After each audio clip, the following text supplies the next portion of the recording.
Depuis la fin du XXe siècle, une accélération sans précédent du changement climatique est en marche. L'ampleur et la rapidité du phénomène auquel nous sommes confrontés aujourd'hui est inédit. Canicules, sécheresse, inondations. Nous en subissons déjà les effets au quotidien. Ces impacts s'accentueront au moins jusqu'en 2050 et toutes les régions du monde seront concernées. En proche banlieue parisienne, l'enjeu est de taille pour la ville de Malakoff, qui possède une densité de population très importante avec plus de 15 000 habitants au kilomètre carré. Créée en 1883 par le détachement de la ville de Vanves, Malakoff porte les traces d'une ancienne ville industrielle avec de petites usines, des constructions en briques, constituant une ville aux bâtisses assez hétéroclites.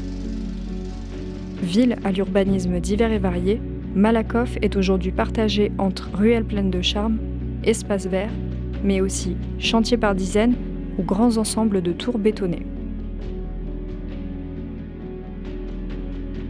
Dans le contexte actuel, l'heure est au changement. Et la ville doit faire face aux enjeux de demain pour maintenir un environnement vivable pour ses habitants. Séquence 22e, première. Séquence 19, deuxième.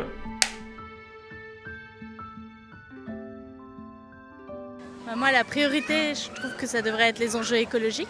Et on en est loin encore, il reste vraiment du travail.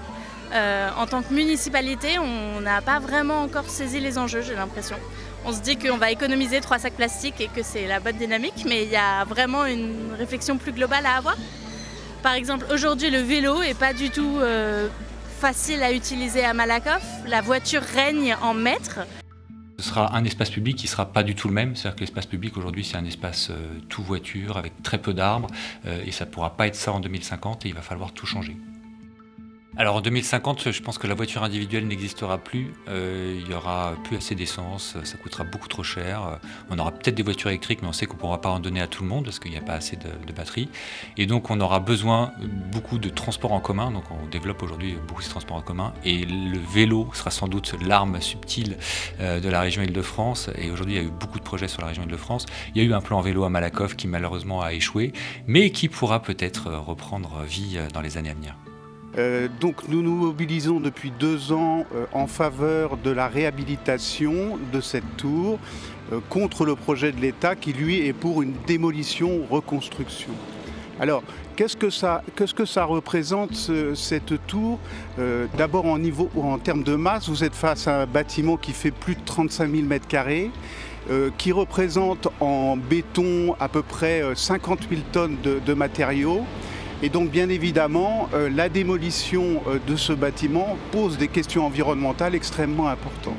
Le fait de démolir, reconstruire un immeuble de cette taille-là, eh bien, cela contribue justement au réchauffement climatique et finalement au mal-être de notre monde futur. Je trouve qu'il est dommage de vouloir essayer de lancer, enfin c'est déjà fait, il y a un référé auprès du tribunal de vouloir conserver la tour INSEE. Je pense qu'il faut faire place à quelque chose de nouveau, il ne faut pas non plus que le vert, entre guillemets, soit la voie prépondérante pour tout projet, parce que dans ce cas-là, on bloque tout et c'est bien regrettable. Je suis favorable pour le vert, mais à bon escient. On ne fait pas n'importe quoi sous prétexte que c'est du vert. Et plus globalement, le rapport à la nature et à la biodiversité dans la ville est quand même assez limité. Il n'y a pas beaucoup de parcs. Les parcs qui existent sont surutilisés, c'est normal parce qu'il n'y en a pas beaucoup et du coup tout le monde s'y retrouve.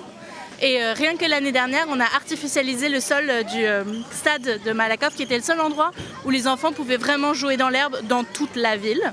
Et on s'est dit, en 2022, pour des raisons qui m'échappent entièrement, que c'était une bonne idée de faire une pelouse en plastique. Bon, on a essayé de nuancer le truc en disant qu'il y allait avoir un peu de plastique et un peu de terre, mais c'est quand même vraiment problématique. Et il me semble que ça montre bien qu'on n'a pas encore pris la mesure de la planète qui vient. On n'a pas pris la mesure de ce que c'est que de vivre avec des îlots de chaleur qui vont être de plus en plus chauds. On n'a pas pris la mesure de ce que ça veut dire de l'enjeu de désartificialiser les sols pour que ça soit une ville vivable. Donc on a du boulot, je trouve. La végétalisation, c'est l'idée de planter des nouvelles choses. Et ce qui se passe, c'est que les végétaux, ils poussent en 3D. Et du coup, ce qui est intéressant, c'est le fait qu'il y ait du volume. Donc les arbres sont les champions du volume et surtout les vieux arbres.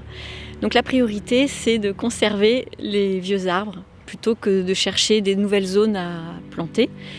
Surtout que les nouvelles zones vides, avec de la végétation, elles sont prises par les projets immobiliers.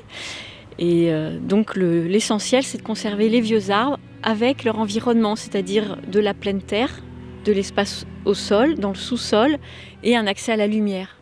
Et nous, on en a besoin parce que c'est ça qui nous fait beaucoup de bien quand on est dans un endroit comme ici. C'est qu'il y a de l'espace, on voit le ciel, on se sent bien. En plus, évidemment, des enjeux climatiques. C'est-à-dire que les arbres ont un pouvoir de rafraîchissement énorme. Et plus ils sont vieux et anciens, et plus leur pouvoir est grand.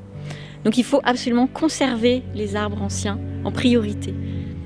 Alors je voudrais parler des choses positives. Il y a une loi de l'Europe qui est sortie le 12 juillet 2023 qui demande qu'il n'y ait pas de perte de couverts arborés dans les villes et qui est applicable dès aujourd'hui. Ça veut dire qu'il y a vraiment un moyen juridique de préserver tous les arbres.